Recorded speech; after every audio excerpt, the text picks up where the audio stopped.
अस्सलाम वालेकुम वरहमतुल्लाहि वबरकातुहू। Welcome to doctor Saimi's clinic. आज हमारा टॉपिक है कि प्रेगनेंसी के दौरान आपके लीवर में होने वाली डिजीजेस कौन कौन सी हैं, क्या ये सीरियस डिजीजेस हैं या ये प्रेगनेंसी में होती हैं और प्रेगनेंसी के बाद ख़त्म हो जाती हैं, क्या जिगर में होने वाली बीमारियां जो हमल के दौरान होती हैं वो फीटस में ट्रांसफ़र हो जाती हैं और इसको कैसे मैनेज किया जा सकता है। और अगर हम होम्योपैथिक मैनेजमेंट की बात करें तो वो कौन सी मेडिसिन हैं जो लीवर प्रॉब्लम्स जो एक प्रेग्नेंट को फेस करनी पड़ती हैं उसको मैनेज करने में हेल्प करती हैं। चलें जी, वीडियो को स्टार्ट करते हैं। मैं हूं आपकी doctor Smeena Saimi, a homeopath practising in homeopathy from previous 24 years. Liver disease in pregnancy में जिस वक्त एक फीमेल प्रेग्नेंट होती है तो उसके बहुत ज़्यादा फिजियोलॉजिकल चेंज तो आते ही हैं, इसी तरह उसके लीवर में भी बहुत ज़्यादा चेंजिंग आते हैं। उसमें कुछ डिजीज तो होती हैं वो इतनी स्वेयर या इतनी सीरियस नहीं होती। तो सबसे पहले जो बीमारी है वो है acute fatty liver in pregnancy के अंदर ब्लड प्रेशर ज्यादा होने की वजह से फीमेल का जो फैटी लीवर है वो हो जाता है, जो एक एक्यूट सिम्टम है। प्रेगनेंसी के बाद वो ठीक हो जाता है। अगर ये आपको प्रेगनेंसी से पहले था और आपने प्रेगनेंसी के बाद भी अपनी डाइट को चेंज नहीं किया तो हो सकता है कि प्रेगनेंसी के बाद भी आपका जो ये फैटी लीवर है वो ग्रेड 1 से ग्रेड 2 में जंप कर जाए।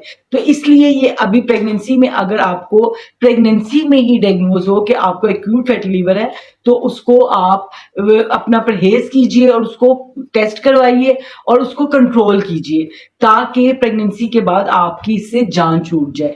उसके बाद प्रेगनेंसी के दौरान आपको हेपेटाइटिस हो सकता है। जिस वक्त आप प्रेग्नेंट होते हो तो आपके फर्स्ट ट्राइमेस्टर में आपके लैब टेस्ट करवाए जाते हैं जिसमें सीबीसी करवाया जाता है और साथ आपकी स्क्रीनिंग हेपेटाइटिस बी और सी की करवाई जाती है।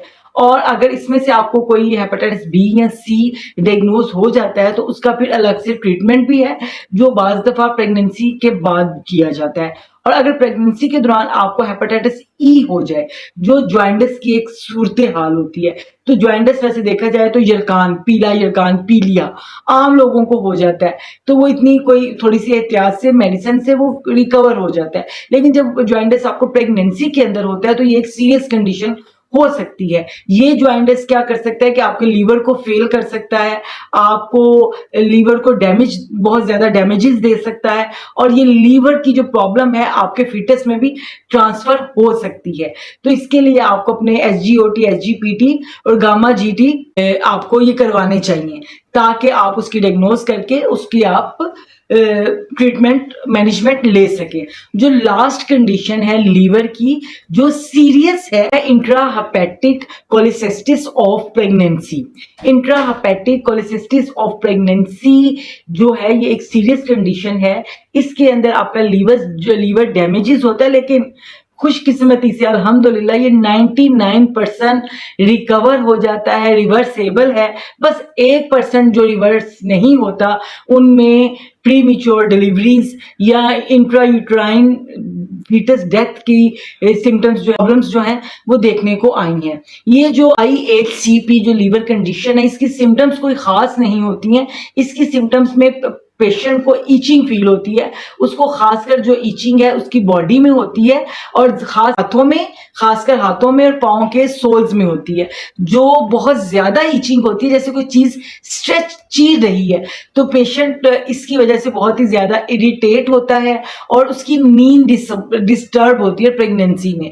इसका स्पेसिफिक तो कोई टेस्ट नहीं होता, लेकिन बाइल एसिड एक टेस्ट करवाया जाता है। वो उसकी अगर मिकदार थोड़ी 10 से ज्यादा आ जाए तो थोड़ा उसको मैनेजमेंट किया जाता है। इसकी सिम्टम्स में बस आपको ईचिंग ही फील होगी। वो ईचिंग में कोई दाना नहीं, कोई आंवला नहीं, कोई कुछ भी नजर नहीं आता, जस्ट ईचिंग एंड बर्निंग रहती है पेशेंट को।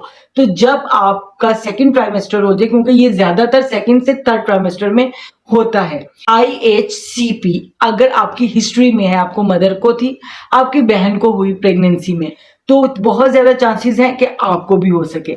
लेकिन ये एक सीरियस कंडीशन होने के साथ साथ रिवर्सेबल है। तो इसमें अपने टेस्ट को करवाइए, अपनी मेडिसिन को यूज कीजिए और इसमें जो मेडिसिन होम्योपैथिक